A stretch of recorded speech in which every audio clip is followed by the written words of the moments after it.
প্রিয় ছাত্রছাত্রীরা, শ্যামস ক্লাসরুমে তোমাদের সকলকে স্বাগত। আজকে আমি তোমাদের মাধ্যমিক 2025-এর পরীক্ষার্থীদের জন্য ভৌতবিজ্ঞানের একটি মডেল সেট নিয়ে এসেছি। এই মডেল সেটটি থেকে আমি তোমাদের সমস্ত শর্ট কোয়েশ্চেন আনসারগুলো আলোচনা করব এবং বাকি প্রশ্নের উত্তরগুলো তোমরা ভালো করে প্র্যাকটিস করবে তোমাদের পরীক্ষার জন্য। প্রশ্নগুলি কিন্তু খুবই ইম্পর্ট্যান্ট। তো আমি চলে আসছি প্রথম যে এমসিকিউ টাইপ কোয়েশ্চেন থাকে, 15টি প্রশ্নের উত্তর দিতে হয়। সেখান থেকে প্রথম প্রশ্নে 1 নম্বর প্রশ্ন রয়েছে, বায়োগ্যাসের প্রধান উপাদান কি? বায়োগ্যাসের প্রধান উপাদান হলো CH4 অর্থাৎ অপশান সি।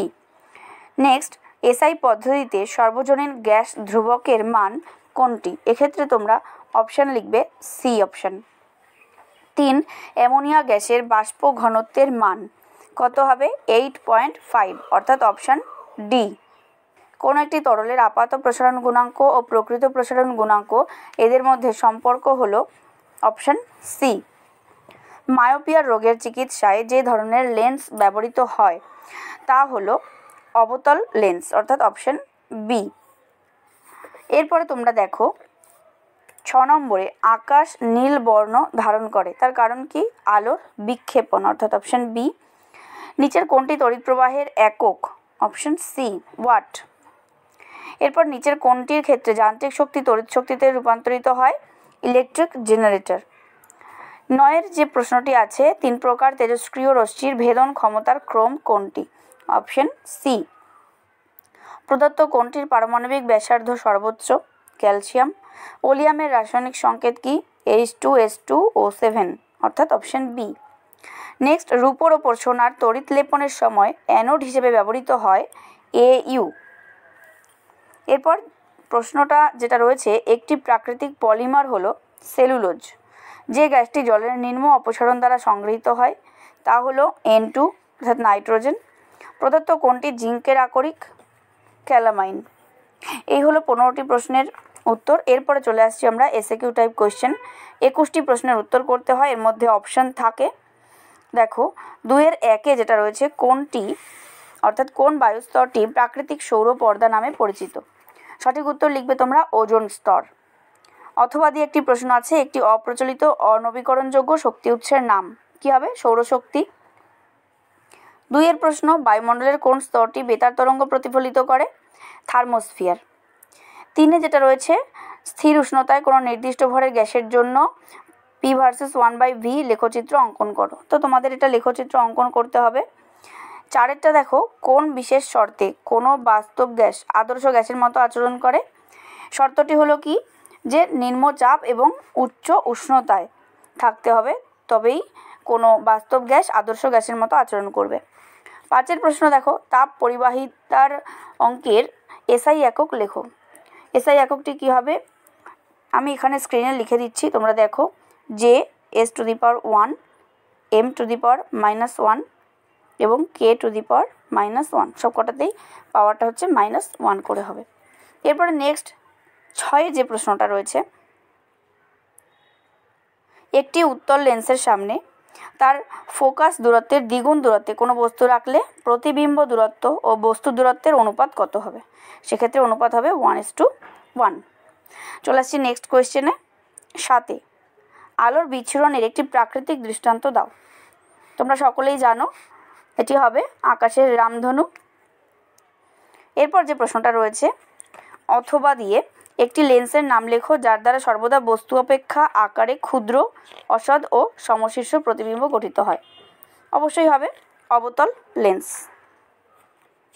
আচ্ছা, নেক্সট কোয়েশ্চেন আছে কি, নিউক্লিয় বিভাজন বিক্রিয়ার ফলে যে বিপুল পরিমাণ তাপশক্তি উৎপন্ন হয় তাকে কোন সূত্র দ্বারা ব্যাখ্যা করা যায়? এটি হবে কি? সূত্রটা হচ্ছে আইনস্টাইনের ভর শক্তির তুল্যতার সূত্র। তোমরা জানো E = mc²। এটা E = mc²। এরপরে 9 যে প্রশ্নটা আছে, ফিউজ তারের উপাদানগুলোর নাম সীসা ও টিন। 10, ব্যয়িত তড়িৎশক্তি পরিমাপের ব্যবহারিক একক কি? কিলোওয়াট, ঘন্টা, বা এটাকে তোমরা যদি লেখো সংক্ষেপে BOT। আচ্ছা, চলে আসছি এর পরের প্রশ্নে। এরপরে যেটি রয়েছে তোমাদের বাম স্তম্ভের সঙ্গে ডান স্তম্ভ মেলানো। এক্ষেত্রে আমি তোমাদের স্তম্ভটি স্ক্রিনেই দেখাচ্ছি, মিলিয়ে তোমরা দেখে নাও। কার্বন বিজারণ পদ্ধতিতে নিষ্কাশিত ধাতু হলো জিঙ্ক, অর্থাৎ অপশান 3। একটি ক্ষারীয় মৃত্তিকা ধাতু হলো অপশান 1, অর্থাৎ ক্যালসিয়াম। অ্যামোনিয়ার সঙ্গে বিক্রিয়ায় যে ধাতুটি H2 গ্যাস প্রতিস্থাপিত করে তা হলো Na, অর্থাৎ সোডিয়াম। এবং একটি সন্ধিগত ধাতু হলো Fe, আয়রন, অপশান 2। এরপরে 12 প্রশ্ন, NH3 অণুর লুইস ডট গঠনচিত্র অঙ্কন করো। এটাও তোমাদের তাহলে বুঝতেই পারছো অঙ্কন করতে হবে। আমি আর প্রদত্ত বিক্রিয়াটি সম্পূর্ণ করো। বিক্রিয়াটি সম্পূর্ণ করতে হবে। এখানে A+B এই স্থানগুলোকে শনাক্ত করতে বলেছে, তাহলে A স্থানে হবে CH3COONA, CH3COONA, এবং B স্থানে হবে H2O। এরপর চলে আসছি 14তে। 14 প্রশ্নে রয়েছে IUPAC নাম লেখো। এখানে তোমরা লিখবে বিউটান টু অল। বিউটান, আমি উত্তরটা লিখে দিচ্ছি, বিউটান টু অল। এরপরে যেটা রয়েছে, স্পর্শ পদ্ধতিতে ব্যবহৃত অনুঘটকের নাম কি? স্পর্শ পদ্ধতিতে ব্যবহৃত অনুঘটক হলো ভ্যানাডিয়াম পেন্টক্সাইড, V2O5। নাইট্রোলিম কি? নাইট্রোলিম হলো ক্যালসিয়াম সায়ানামাইড এবং কার্বনের মিশ্রণ। ক্যালসিয়াম সায়ানামাইডের সংকেত হলো CaNCN, CaNCN। এর বিক্রিয়া সহ H2S গ্যাসের একটি বিজারণ ধর্মের উদাহরণ দাও। তাহলে তোমরা শোনো, এটা হলুদ বর্ণের ফেরিক ক্লোরাইড দ্রবণকে হাইড্রোজেন সালফাইড বিজারিত করে যথাক্রমে বর্ণহীন ফেরাস ক্লোরাইড সৃষ্টি করে এবং নিজে সালফারে জারিত হয়। আর 18 যে প্রশ্নটা রয়েছে, কার্বাইড বাতিতে যে গ্যাসটি জ্বলে তার নাম লেখো। কার্বাইড বাতিতে অ্যাসিটিলিন গ্যাস জ্বলে। এই হলো তোমাদের এসিকিউ টাইপ কোশ্চেনের সমস্ত উত্তর। এরপরে রয়েছে গ বিভাগে 2 নম্বরে যে প্রশ্নগুলি রয়েছে, 9টা প্রশ্নের উত্তর তোমাদের করতে হয়। এর মধ্যে যদিও অপশান থাকে, তোমরা ভালো করে দেখে পড়ে আনসারগুলো করবে। আমি কোশ্চেনগুলো বলছি না, তোমরা স্ক্রিনে দেখে নাও। নেক্সট বিভাগ ঘ, চার্লসের সূত্র রয়েছে এখানে এবং কতগুলো অঙ্ক তোমাদের থাকে, কিন্তু অঙ্কগুলো তোমরা ভালো করে প্র্যাকটিস করবে। এরপরে চলে আসছি পরের পেজে। এই যে প্রশ্নগুলো রয়েছে, প্রত্যেকটা প্রশ্ন তোমরা কিন্তু খুব ভালো করে পড়বে। পরম প্রতিসরাঙ্ক, মধ্যমের প্রতিসরাঙ্কের মান কোন কোন বিষয়ের উপর নির্ভর করে? মোটর গাড়ির লুকিং গ্লাস হিসেবে কী ধরনের দর্পণ ব্যবহার করা হয়?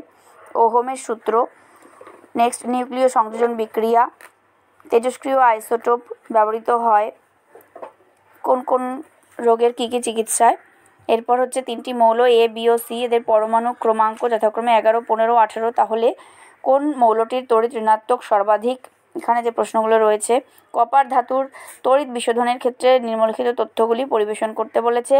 তড়িৎ বিশ্লেষণ পদ্ধতির দ্বারা অ্যালুমিনিয়াম ধাতু নিষ্কাশনের সময় ব্যবহৃত তড়িৎ বিশ্লেষ্যগুলির নাম লেখো। নেক্সট হচ্ছে অনুঘটকের, এই যে নিচে বিক্রিয়াটি রয়েছে, বিক্রিয়ায় ব্যবহৃত অনুঘটকের নাম ও বিক্রিয়ার উপযুক্ত শর্ত উল্লেখ করে কিভাবে বায়ুর অক্সিজেন দ্বারা অ্যামোনিয়ার জারণ ঘটিয়ে নাইট্রিক অ্যাসিড প্রস্তুত করা হয় লেখো। এইভাবে তোমরা প্রশ্নের উত্তরগুলো ভালো করে করবে। এরপর নিচে লাস্ট যে কোশ্চেনটা রয়েছে, পিভিসি ও PTFE এই পলিমারগুলোর মনোমারের নাম ও সংকেত লিখতে বলেছে।